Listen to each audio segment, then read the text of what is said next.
Hello and welcome to another episode of Large Learning. We're here to guide you through the vast landscape of AI's role in education and the creative realms. I'm Kade, Greenland, and with me, as always, is Adrian Camm, the principal of Westbourne Grammar School. On this episode, we bring you a very special guest who's no stranger to the intricate dance between education and technology. Joining us is Sophie Fenton, a passionate educator and researcher who has delved deep into the realm of AI's impact on education and the essence of what it means to be human in a cyber-physical world. Throughout our chat, we explore the challenges, the ethical dilemmas, and the transformative potential of AI in shaping the future of education. So sit back and enjoy our chat with Sophie Fenton.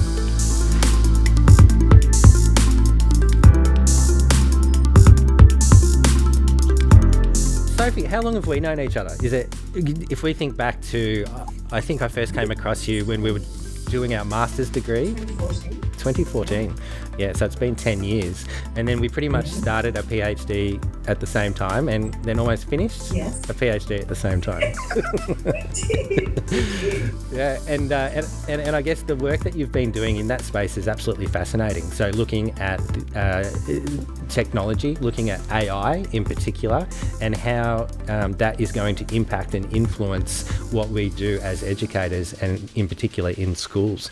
So do you want to give us the 3-minute thesis of your PhD and really, in a snapshot, give us an idea of what you've been working on over that period of time? Yeah, awesome. So I kind of came into the space curious, so 2018, 2019 was when I started kind of dabbling around with these questions and trying to understand what does it actually mean to be human going into an increasingly interdigital kind of environment where we as human beings will be in increasing relationship with technology in this mixed immersive, augmented kind of world. And I was interested in kind of what is a human piece. And then from there, of course, well, what does it mean for teaching and learning, design, I guess, inside that space. And so then my thesis, my thesis evolved to eventually be, how do we actually support teachers to understand what it means to be human, so that they can then teach for humanness in an increasingly cyber-physical world. So I know a lot of education conversation, and certainly, since the release of ChatGPT has all been around awareness of what AI technologies are and how we use them, how we interact with them, their strengths, their limitations, and so on. I'm kind of the reverse of that. I'm interested in, well, what does it actually mean to be human in relationship to these technologies, and how do we ensure that we keep humanness at the centre of the teaching and learning conversation? And so I ended up in a design piece, a pedagogy design piece around that. Yeah, it's fascinating, and I'm really looking forward to reading it once it becomes, public. But Sophie, tell us what does it mean to be human? So you talk about humanness in an increasingly digital world. What does it mean to be human in 2023? Yeah, God, what a question. It's interesting because it's a very contested notion, right, around what it means to be human. Interesting, when I started my thesis, I tried to put down some objective markers around what I thought it was to be human, and relating it back to, Heideggerian philosophy or whatever. But I tried to establish that there are some neutral kind of objective things that we can all agree on that are human, but that was completely rejected. And that there is, we can't actually sort of have some definitive notion of what it is to be human. There are perspectives on what it is.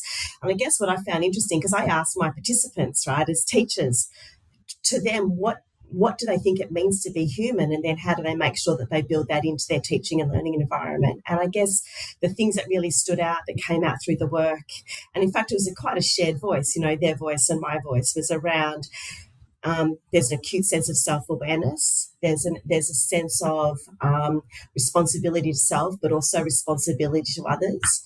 As human beings, we have an inherent form of ethical lens. I think that is an area that needs to be far more intentionally developed through direct and explicit kind of education.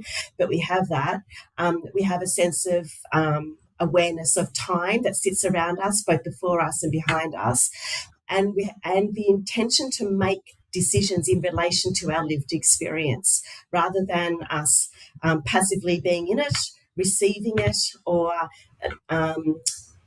objectively contributing to it, which is kind of, I'd give, ChatGPT as an example of objectively it just kind of gives data. Objective's not right, but usually kind of just gives data out there. Any bias that sits inside a technology like that comes from our coding and our design of that technology, right? But as human beings, we have an inherent form of agency. And I think that they're the things that are really critical to me that need to be called out in education as we increasingly go into this cyber-physical world. We need to make sure that we're not losing sight of those things as we educate for being in this mixed and immersive environment. Yeah, that's fascinating. I think for me, from where I come from, I think it's been fascinating to watch the explosion, or the seemingly overnight explosion of AI onto the landscape with ChatGPT in particular. But as we know, there's no such thing as an overnight success, so to speak. These things have been in development for many, many, many years. And I think for me, what caught me by surprise was not the fact that AI is now here in different forms, that it's the speed at which it's developing. And I think for me, that's what caught me by surprise. And I think going back to the media reports of, AI beating the world's best poker players, when poker was always supposed to be a game that had too many variables or too many nuances or too many subtleties for an AI to be able to become better than the best human players. What do you see the implications for that in your work at the moment, Sophie? Like that speed, that rapid development of AI, and particularly around some of those notions of humanness, those ethics that you were talking about. Like how is that going to play out in the short, medium and long term? Yeah, I think in the first instance there is a grappling with it. As you say, there's kind of been this, and it is interesting. AI has been around. These intelligent forms of technologies have been around for some time. We think about seeing AI, going back years now as an incredible kind of technology, but it's the exponential increase, not only in scale of technologies, but in the nature of the technologies as well. And, this year, over 1,000 individual new types of AI-based technology being released on a monthly basis. So I think it's correct to kind of call out this exponential rise and that it's captured our attention. I guess it's interesting sitting in the workspace. We're probably grappling with it in quite different ways to the education space. We're confronted with the implications of a lot of these technologies, quite immediately. And you think about something like, even something as straightforward as an entry into the office space. Now, it used to be with swipe cards, and now increasingly we're looking at biometric technologies that allow us to enter into office spaces. What are the ethical implications that sit around a workplace implementing that kind of technology? What are their obligations around the data? How is the data going to be used? How is it going to be stored? Beyond things like the fact that now organisations will, have our facial data, our fingerprint, our eyes, or whatever. How are companies then using that kind of data, say for just recording us going in and out of office spaces? Are they using it for performance management, for example? How often are we attending the office? When are we going in and out of the office? What are we doing in the office? These technologies give us lots of benefits, but they do propose ethical dilemmas for us. And I guess the workplace right now is trying to understand, well, what is the nature of those ethical dilemmas, and then how do we address them? And it's interesting. I'm just going to give you an example that sits outside AI. I was talking with one of my beautiful colleagues, and in fact, he and I are working really closely around this workplace digital responsibility environment that we're developing in our organisation. And he'd been listening to a podcast about the sinking of the Titanic. And in this podcast, they were actually talking about the fact that the technology had gotten ahead of both the policy and the education piece in relation to using the technology.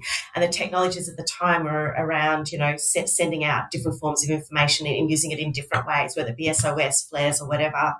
And the policy hadn't been put in place around how different ships either responded to and understood those signals, or how the Titanic itself actually sent those signals out in a particular kind of order.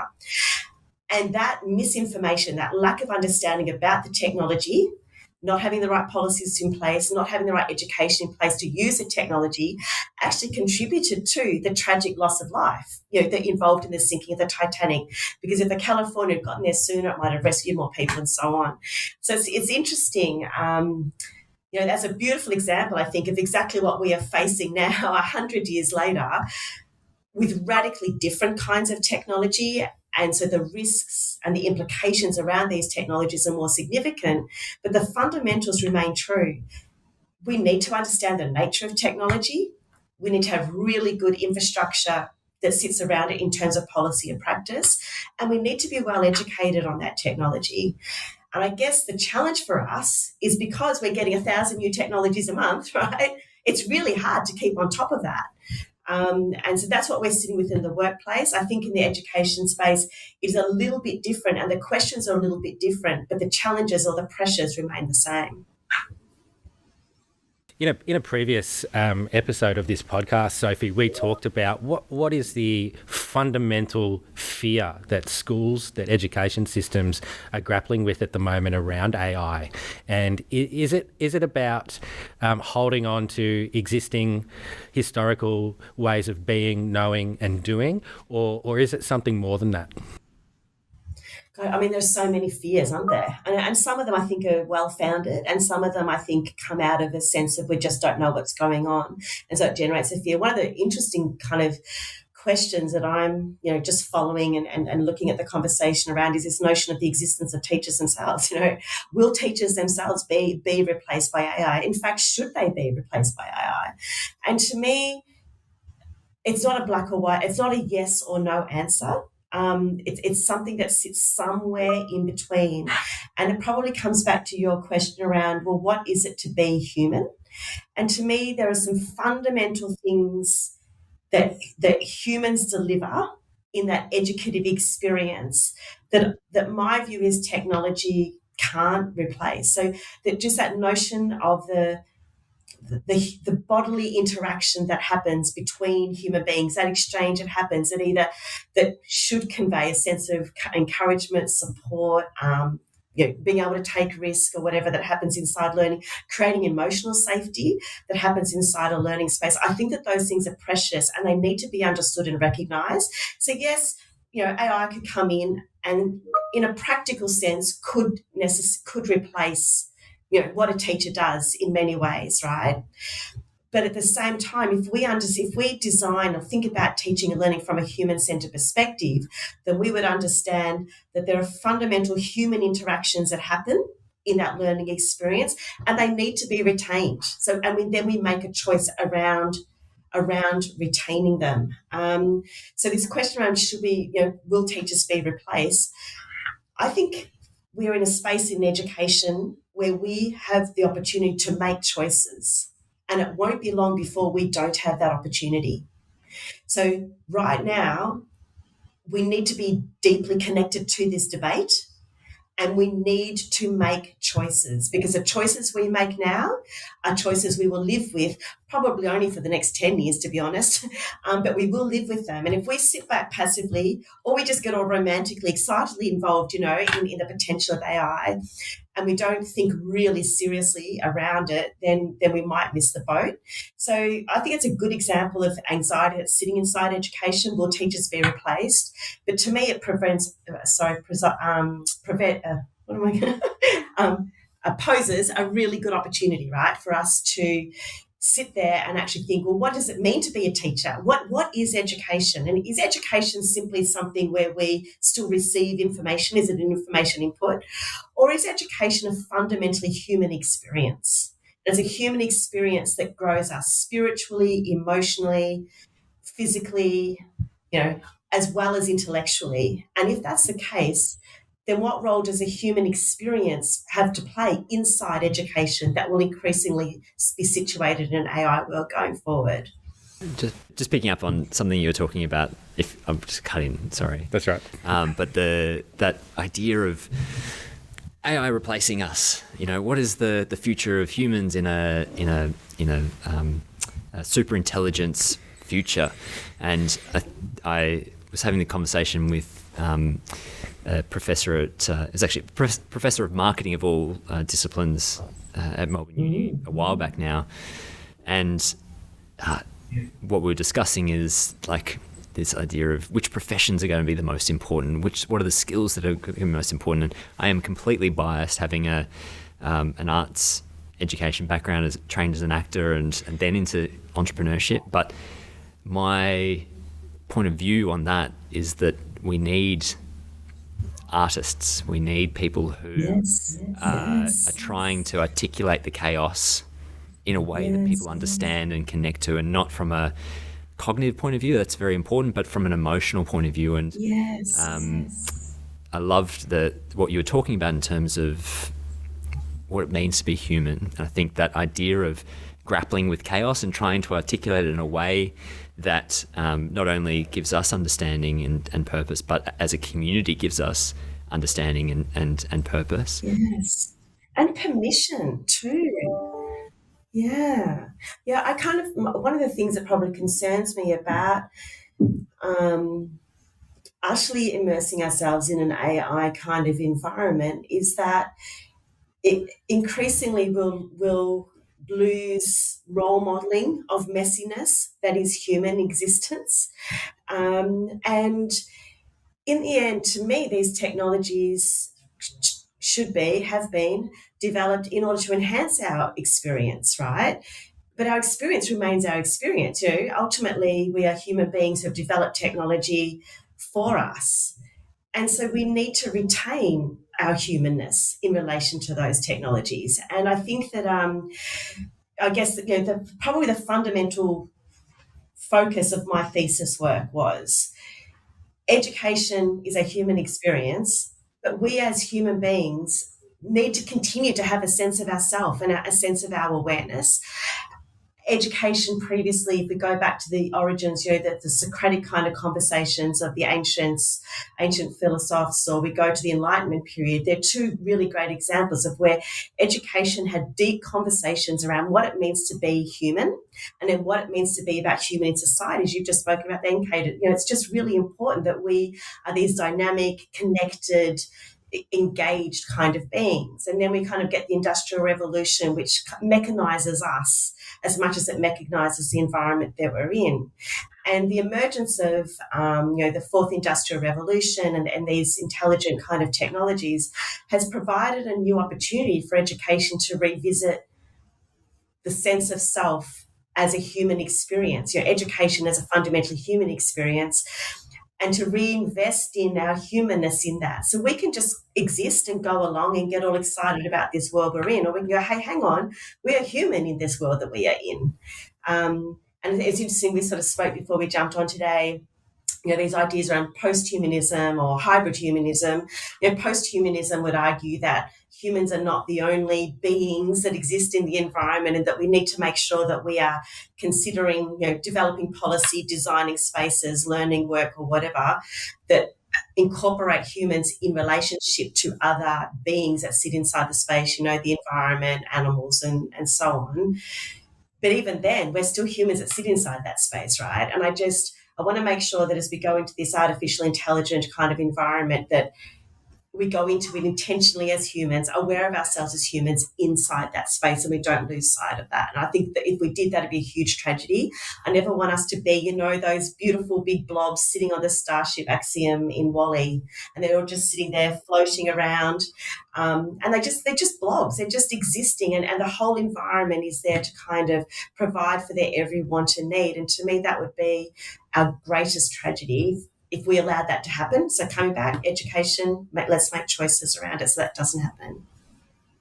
That level of criticality is absolutely vital, Sophie, but whether it's post-humanism or perhaps transhumanism, isn't technology fundamentally changing our humanness? Yes, it is.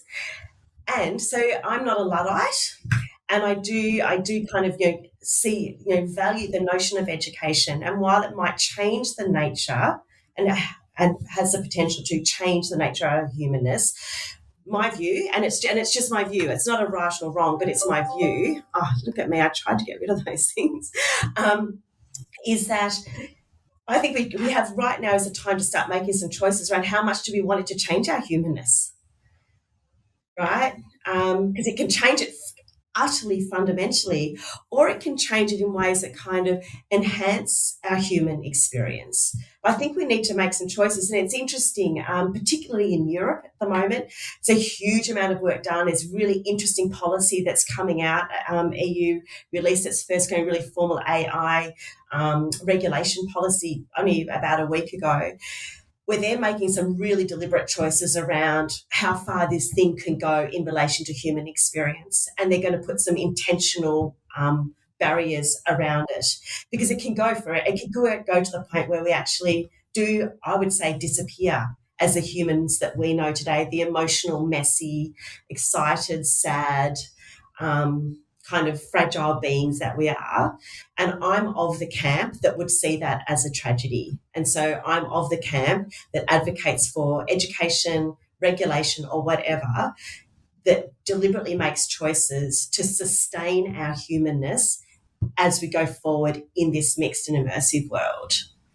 Those human emotions that you were touching on then, happiness, sadness, anger, if you read the literature or the history of the development of AI, they've always been things that have been labelled as uniquely human.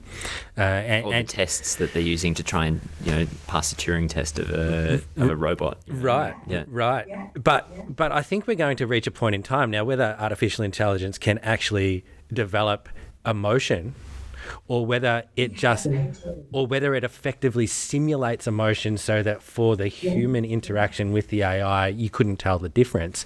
But I think we're going to see these technologies evolve into a way that is going to create new notions of belonging and connectedness, and that's, I think, where the transhumanism comes into play, where we potentially become attached to our artificially intelligent assistants or whatever it may be. So when you're talking about regulation or governance or policy, Sophie, like how does that look? Where do we draw the line, and how do you put the genie back in the bottle, so to speak? You can't put the genie back in the bottle. It's interesting. And in fact, this is another conversation I was having recently around, we do have to be careful. I think you raise a really, really good example there, Adrian, around, having the opportunity to form emotional relationships with forms of artificial intelligence, our artificial PA or whatever. There are a lot of human beings that actually find relationships with other human beings very fraught, very difficult for a whole heap of reasons. And yet they need to be in relationship as human beings. And so increasingly, these tools provide an opportunity for them to form relationship. I guess what I would say is that they still have to have a sense of themselves as human and their human needs in relationship to technology that they're forming a relationship with. So education still has a role to play in allowing them to understand that they are humans in relationship to these technologies. What else? What did you say? 'Cause I was going to say something else there around. No, I think that was really good. I think for me, it's I've been following along, and I'm sure you have as well, Kade, in terms of government response, in different parts of the world around trying to regulate or create policy or play catch up, as you were talking about at the start of our conversation.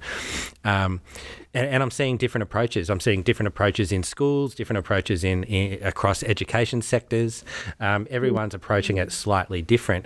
And I guess, how do you regulate something that I think is probably we're not capable of regulating it now, so you were talking about how do we make sure that we keep our humanness in the center of everything that we do. What does that mean at a policy level?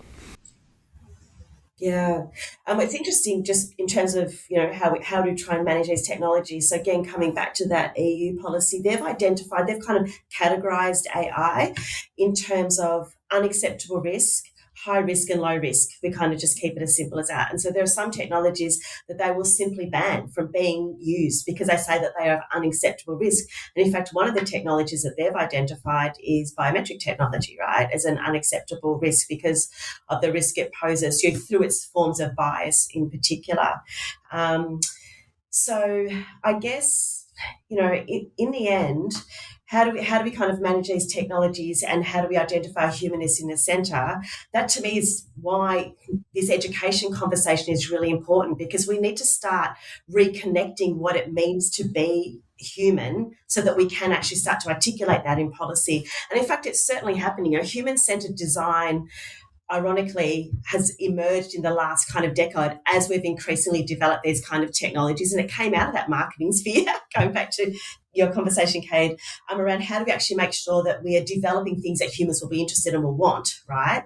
But it has now evolved into a human-centred design for actually making sure that the human sits at the centre of whatever that design kind of conversation is. So it is something that is certainly increasingly present. And in fact, as we talk more about AI, we talk more about human. If you have a look at the search and the use of language, AI has increased radically, but so has questions around what it means to be human. So in fact, the technology or the emergence of the technology, the rise of the technology is actually prompting our reconnection with our humanness, inviting us to come back into conversation around our humanness, whether it be in education, whether it be in the workplace, whether it be in the technology design space, not only what it is to be human, but most certainly what are the ethical frameworks that sit around human experience and how do we make sure that we are either setting up guardrails, and I'm unsure about regulation. I am really unsure about it. We've got examples of using regulation in the past that in fact have not helped us and could limit these technologies that could have incredible potential for us. But the good thing for me is that we are back in the conversation, and I think in schools we are back in the conversation about being human in relation to learning. And it's not just project-based learning or activity-based learning for people that happen to be human, but it's actually who are we as humans and learners going into an artificially intelligent environment. And so I see it developing. I feel quite optimistic about it. It's the whole conversation about governance it strikes me as a bit ironic in the sense that we've got this technology that is going to be, it is already a huge leveler of people's education, people's economic circumstance, people's geographies, and there's been several technological shifts over the last couple of decades that have continued to erode the sense of governments and this kind of the state determining what is and isn't acceptable from a technology point of view. We look to the EU a lot for what are the EU doing around this, because they have a sense of a more broad vision of governance, in that it has to include so many disparate cultures and backgrounds and economic zones within the region that they've got kind of governance over. But here in Australia, in the United States, we're still very almost homogenous in how we approach governance. Instead of kind of considering the more global impacts, we're very focused on what are the local impacts. What are local impacts to our education system or our economy or our resource sector? Or, I think the idea that for me almost it's this losing battle to continue to put roadblocks in the way of technology like this, because it is so universal and so desirable for people who might not feel included into society or kind of empowered by society, Yeah. So that's why I actually think it matters that we have the human conversation, right? If we actually get the parameters right, we sort of say, look, ultimately, and I think that that's kind of what the EU is trying to do. And in fact, Australia has done it as well. We've got some really interesting kind of policy frameworks. We've got an ethical framework that actually came out in 2019 in Australia. and well and truly situates human experience in relation to technology. We were the first country earlier this year to release policy related to ethics in relation to industry and technology. So in some ways, we're kind of one of the foregrounding leaders around human interaction and technology. But I do agree with you that it would probably do it from a more myopic kind of lens. Maybe it's because we're on an island, I don't know. But also, sorry to cut in, but the last wave that AI has kind of taken the place of is this idea of the metaverse, and this metaverse, and ironic, the concept of the metaverse is in its kind of current form is a bit flawed, and that we've been living in this idea of a metaverse since we could make a phone call. We could be in separate places but converse together in a kind of an illusion of connection or of kind of proximity. Technology has allowed us to create this virtual environment that we can inhabit, and that was promising to be a new dimension of humanity, in that we're going to live in this online world just as much as our real world, and that's still present, right? But we've kind of surpassed that with the conversation around AI, because it's gone away from visual or auditory, and it's gone straight to our intelligence. What the core of our humanity has always been defined by. And we've become, I think you gave the example of the phone. I think that these kinds of technologies were technologies that were external to us. And they may have transformed our experience, but not necessarily transformed our sense of being. Intelligent technologies do those things. They transform our sense of being. And in fact, we contribute to and are part of these technologies, and they are part of us. We have an entirely different relationship with these technologies than we did with previous technologies. And we need to understand that. And I think that that's an interesting thing, the difference between, Web 1, Web 2, whatever technologies, and these intelligent technologies. Schools are still really grappling a lot with that. I think schools are still very much in that sort of cyber safety kind of space. Let's make sure that we use technology safely. A lot of these technologies are still engaged within relatively benign kinds of ways.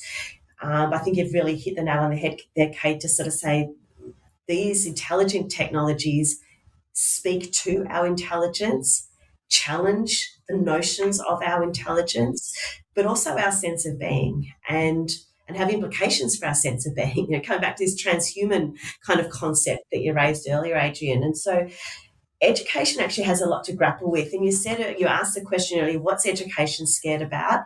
I'm not sure that education is scared about the things education needs to be scared about. Tell us more about that. Yeah, go, because let's scratch that itch. Because I'm sitting here thinking, whoa, that let's go there. Let's go there.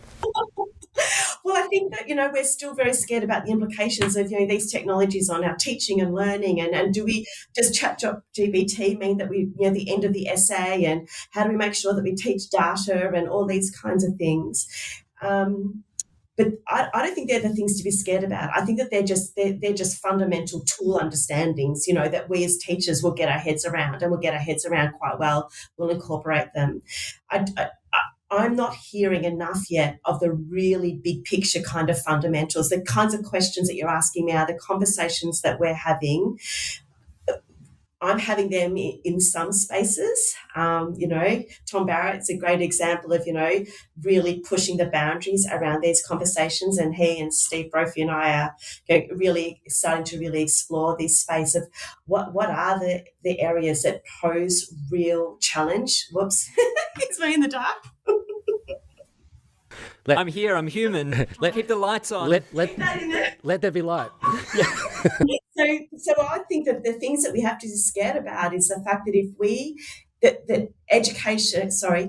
artificial intelligence could very quickly kind of supplant what human existence and human experience is if education doesn't jump on board and grapple with it really. Is it mostly just a question of?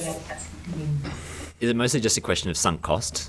There's been so much effort, money, resources, and personal investment that people have made in their careers, learning these skills, learning, these pedagogical approaches, and being able to, apply that in a profession that they feel valued and at more or less like the center point of the interaction. Is it that challenge that people are really afraid of in your mind?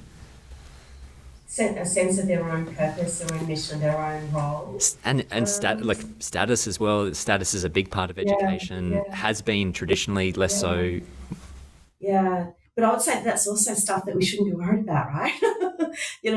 I think that there are just these bigger fundamental questions about sense of identity, existence, purpose. What is our purpose for being in this world, right? And I think we just have to sort of this is the opportunity to start making some choices around that. I've got a perspective on it, but it might be that, as a conglomerate, we end up going a different way, but there need to be more participants in that conversation around those choices, around where we go as a species, than just those that kind of currently hold the decision-making tools and we sit there talking out of Silicon Valley, or policymakers that sit in the EU or whatever. There needs to be some mechanism that provides a broader conversation, and I would say that education is a fundamental tool for the development of society. And today's learners are tomorrow's policymakers and tomorrow's technology developers. And whilst it'll be too late if we just focus on foundation and year 2, right? Certainly year 10, 11 and 12 are going to be making those decisions in the next couple of years, and those next couple of years are the critical years. They're going to be voting, and they're going to be putting pressure on policymakers. And I think we've only got a decade window, probably less than a decade window, to get our decisions right on this.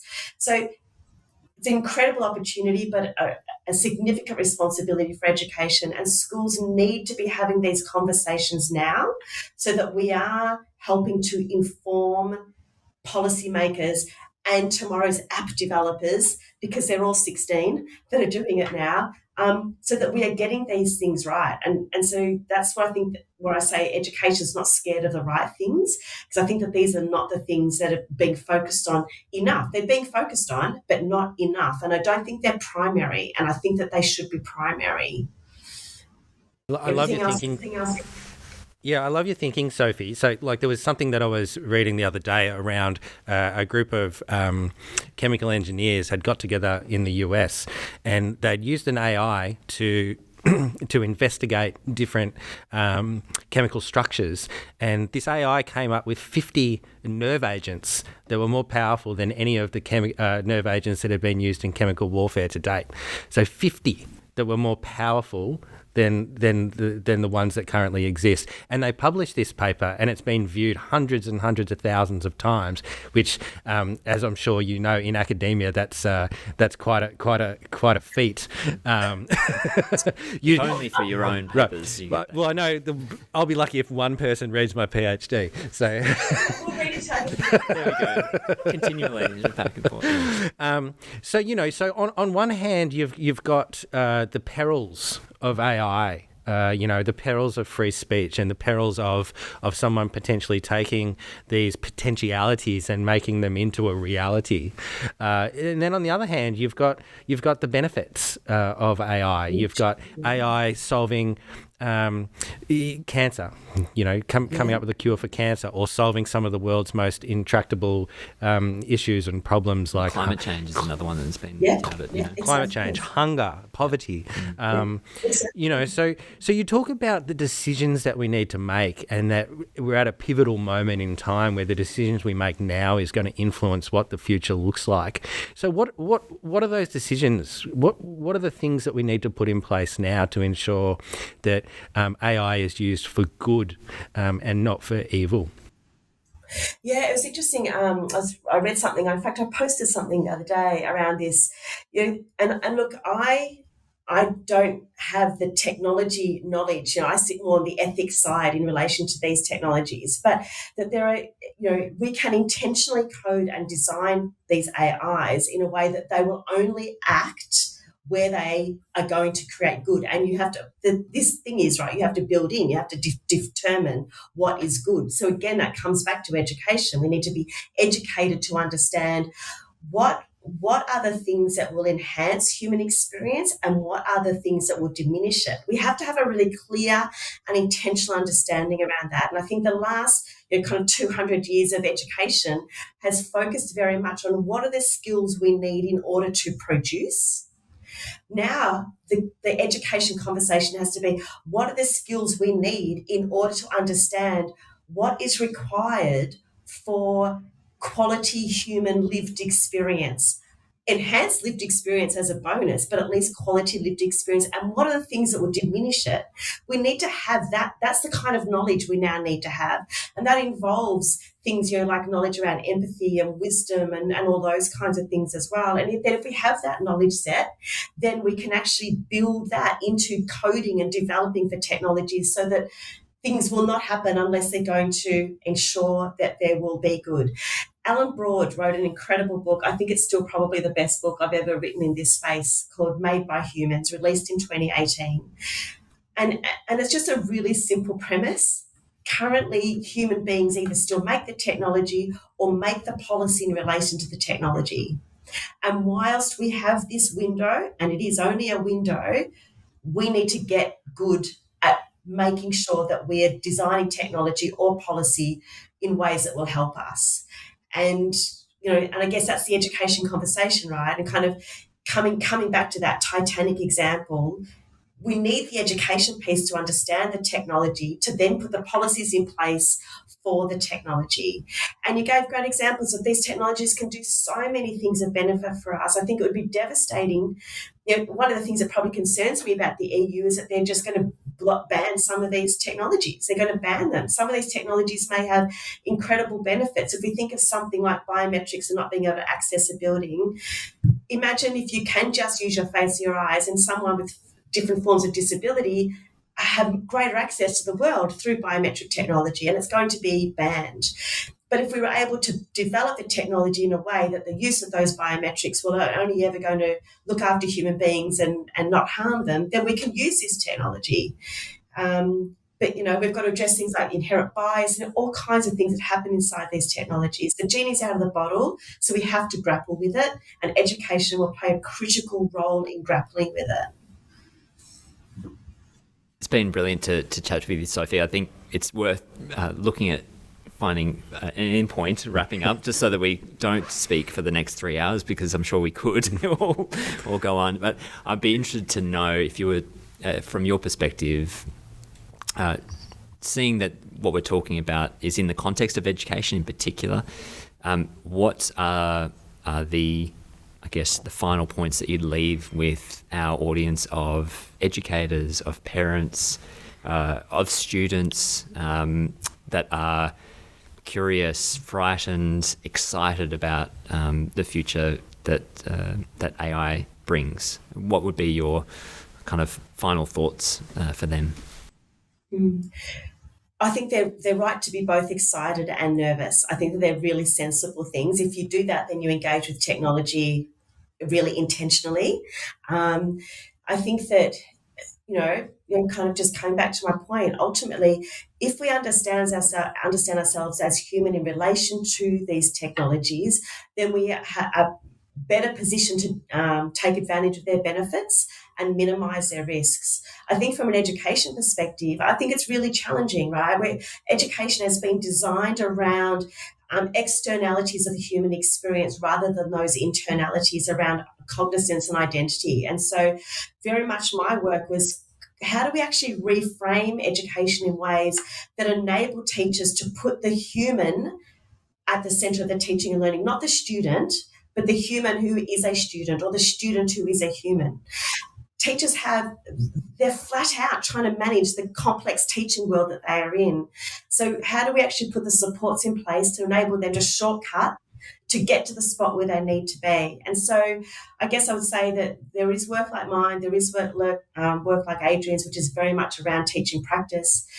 There is work being done to support teachers to shortcut, to fast track up to being equipped to being able to teach as human beings inside this technological world. And if we can get the education piece right, we equip our children. So let's reassure parents, we equip ourselves as students to actually go into an intelligent technologies world, equipped, aware, capable, ethical, resilient, and intentional. I think it's a really exciting time to be in education. I think if we go into it really intentionally ourselves now, that we can set ourselves up to take advantage of the incredible benefits that these intelligent technologies are going to bring for us. There's no doubt about that. If we get it right, it can be incredible. Great. Thank you. Sophie, thank you so much for your time today. It's been a great conversation. I think we might have to have episode 2 at some stage with you to continue to unpack some of the ideas that we've talked about, but it's been an absolute pleasure. I have just loved being in conversation with you too. Thank you for the invitation. Thank you for joining us on this episode of Large Learning.